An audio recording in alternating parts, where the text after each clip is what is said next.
Telugu news కి స్వాగతం. రాజమహేంద్రి గోదావరి పరిరక్షణ సమితి సభ్యులు గోదావరి నది కోటి లింగాల రేవుకు వెళ్లి మార్చి 8వ తేదీన జరిగే శివరాత్రికి గోదావరి నదికి వెళ్లి స్నానం చేసే భక్తులకు కావలసిన ఏర్పాట్ల గురించి పరిశీలించారు.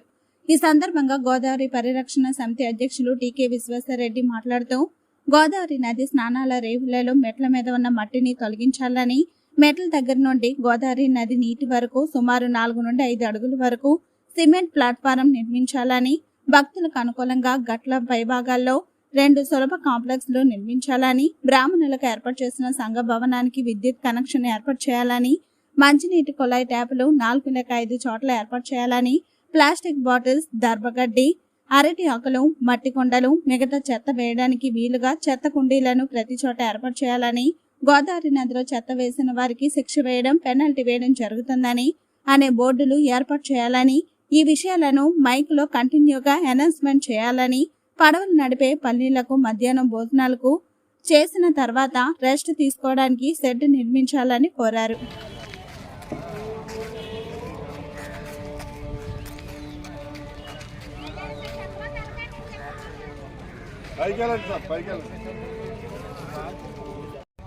మన రాజమహేంద్ర నగరంలో దక్షిణ కాశీగా పేరు పొందినటువంటి ఈ కోట్లింగాల రేవులో పట్టిన చెత్త కానీ సెద కానీ లేకపోతే మట్టి సిల్టు ఇవన్నీ కూడా ఏ రకంగా ఉన్నాయని చెప్పి పరిశీలించడానికి ఇక్కడికి రావడం జరిగింది.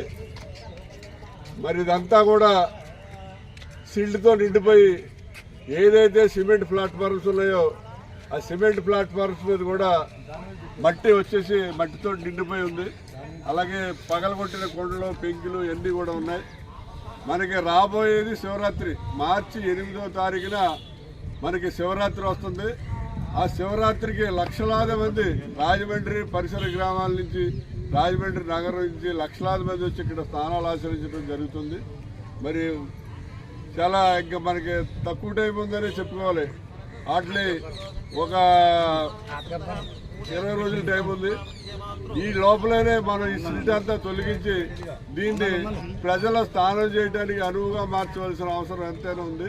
దానికోసం అని చెప్పి ఈరోజు ఇక్కడ మన సారథి గారు మీ అందరూ కూడా ఇక్కడికి వచ్చి మరి పరిశీలించడం జరిగింది. ఏదైతే ఈ సిమెంట్ ప్లాట్ఫామ్స్ మీద ఉన్నటువంటి సిల్ట్ కానీ మట్టి కానీ ఉందో దాన్ని తొలగించాలని, తర్వాత ఆ ప్లాట్ఫారం దగ్గర చిన్న మరి స్తంభాల్లాగా వేశారు. ఆ స్తంభాల దగ్గర నుంచి లోపలికి దాన్ని లెవెల్ చేసేసి దాని మీద ఒక కాంక్రీట్ లాగా 6 ఇంచెస్ కానీ 1 ఫీట్ కానీ కాంక్రీట్ లాగా వేయాలని చెప్పి కూడా బాగుంటుందని, అదేవిధంగా ఒక పైప్ లైన్ పేపర్ మిల్ యొక్క ఏదైతే మరి పంప్ హౌస్ ఉందో పంప్ హౌస్ దగ్గర నుంచి ఒక లైన్ ఒకటి తీసుకుని మరి ఆ చివరి నుంచి ఈ చివరి వరకు కూడా ఒక పైప్ లైన్ వేసి దానికి ట్యాప్ కనెక్షన్స్ కూడా ఇవ్వాలని చెప్పి కూడా ఇక్కడ ఉన్నటువంటి పూజారులు, పెద్దలు అందరూ కూడా సలహా ఇవ్వడం జరిగింది. ఆ సలహా మేరకు ఈ పనులన్నీ కూడా చేయించడం జరుగుతుంది. ఇదే విషయం మీద మున్సిపల్ కమిషనర్ గారిని మేము మాట్లాడినప్పుడు కమిషనర్ గారు కూడా చాలా ఎంతో సహృదయంగా యాక్సెప్టెన్స్ తెలియజేశారు. మీకు కావలసినటువంటి వెహికల్స్ కానీ మనుషులు కానీ అన్నీ నేను ఇస్తాను, మీకు ఎలా కావాలో అలా చేయించుకోవడం అని చెప్పి కమిషనర్ గారు హామీ ఇవ్వడం కూడా జరిగింది.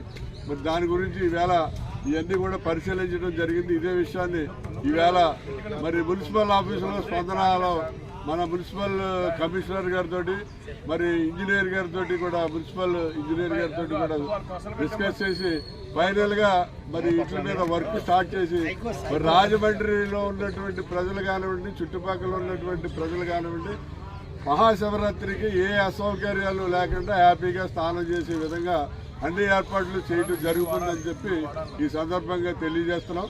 అలాగే శివరాత్రికి వాటర్ లెవెల్ చాలా తక్కువగా ఉంది కాబట్టి ఏదైతే ధవళేశ్వరం ఆనకట్ట దగ్గర మరి మనకి ఉన్నాయో గేట్స్ ఉన్నాయో ఆ గేట్స్ని ఒక రోజు 2 రోజుల ముందే ఆ గేట్స్ని క్లోజ్ చేసి ఇక్కడ వాటర్ లెవెల్ పెరిగేలాగా మరి రేవులు ఇక్కడ ఉన్నటువంటి ఈ ఇసుక మన సిమెంట్తో చేసినటువంటి బెంచుల దగ్గర దాకా వాటర్ ఫుల్గా వచ్చేలాగా కూడా ఏర్పాట్లు చేయడం జరుగుతుందని చెప్పి ఈ సందర్భంగా తెలియజేస్తున్నాం. ఇక్కడ దిన కార్యక్రమాలు చేసుకోవడానికి కానివ్వండి, ఇలాగ తద్దినాలు పెట్టడానికి కానీ అనేక మంది మన జిల్లా స్థాయి నుంచి బయట జిల్లాల నుంచి కూడా చాలా మంది వస్తున్నారు. అలాగే వాళ్ళు తద్దినాలు పెట్టిన తర్వాత అరిటాకులు కానివ్వండి, లేకపోతే పెంకులు కానీ కొండ పెంకులు ఇవన్నీ కూడా అంటే ఈ దబ్బరాలు ఇవన్నీ కూడా ఇలా గోదావరిలో పాడేస్తున్నారు. మరి దయవుంచి ఎవరు కూడా అలా చేయొద్దు. ఇక్కడ ఈ డస్ట్బిన్లు పెట్టడం జరుగుతుంది, సిమెంట్ డస్ట్బిన్లు ఏర్పాటు చేస్తారు. మీరు దయవుంచి కొండ పెంకులు అవి అన్నీ కూడా పట్టుకెళ్ళి డస్ట్బిన్లో వేయండి. ఏదైనా పిండితో చేసిన పిండాలా ఇలాంటివి ఉంటే మాత్రం గోదావరిలో కలుపుకోండి, తప్పేం లేదు. అంతేగాని దర్భలు కానీ అరిటాకులు కానీ కొండలు కానీ ఏవి కూడా గోదావరిలో కలపడానికి వీలు లేదు. అలా కలపరేట్ అలాగే ప్లాస్టిక్ బాటిల్ మంచినీళ్ళు తెచ్చుకుంటారు, బాటిల్ గోదావరిలో పడేస్తున్నారు. ప్లాస్టిక్ వస్తువులు కూడా గోదావరిలో వేయడానికి లేదు.